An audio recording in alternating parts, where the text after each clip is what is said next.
applicheranno una situazione diversa in base alla fase e agli scenari che ci sono nelle varie regioni, ma gli scenari vengono fuori dai tamponi effettuati. Quando le regioni non effettuano tutte in ugual misura i tamponi in base a una proporzione relativa agli abitanti, come si può fare una scelta del genere? Dovrebbero obbligare le regioni a fare tutti i tamponi in rapporto agli abitanti con la stessa percentuale. Allora avremo un dato nazionale che corrisponde realmente alla situazione che si è verificato nella regione. Poi vedo delle posizioni di forza che, devo dire francamente, come uomo delle istituzioni non posso accettare. E non è più forte chi riesce a mantenere le sue posizioni.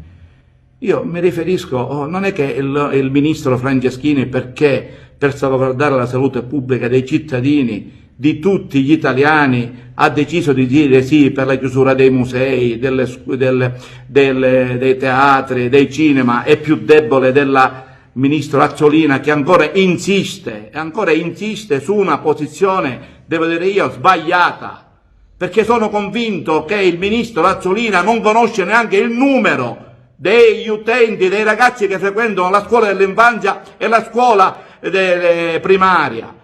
Perché se guardasse un attimino i numeri e vedesse che sono 3.400.000 bambini che ogni mattina devono uscire da casa per andare a scuola, accompagnato da altri 3.400.000 genitori che sono costretti quindi ad accompagnarla a scuola, a intrattenersi con le altre mamme, a parlare, non dico l'ingresso, ma l'uscita, che arrivano 5-10 minuti prima dell'uscita, si vengono a creare davanti alla scuola tutte queste mamme che parlano tra di loro, per non parlare poi dei bambini. Io vorrei capire come si fa a sostenere la tesi che per evitare il contagio bisogna avere una distanza di sicurezza, le mascherine ed evitare assembramenti.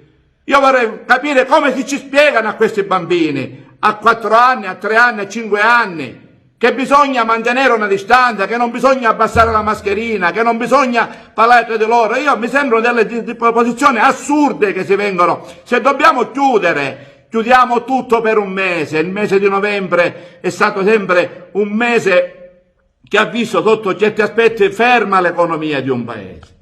E riapriamo tutti insieme a dicembre, per come è giusto che si faccia. Invece no, chiudiamo alcune attività ora, altre rimangono, poi se aumenta il contagio chiuderanno pure le altre, poi se aumenta ancora chiuderanno pure le altre, per cui gli esercizi commerciali che hanno chiuso per prima chiuderanno per 3 mesi.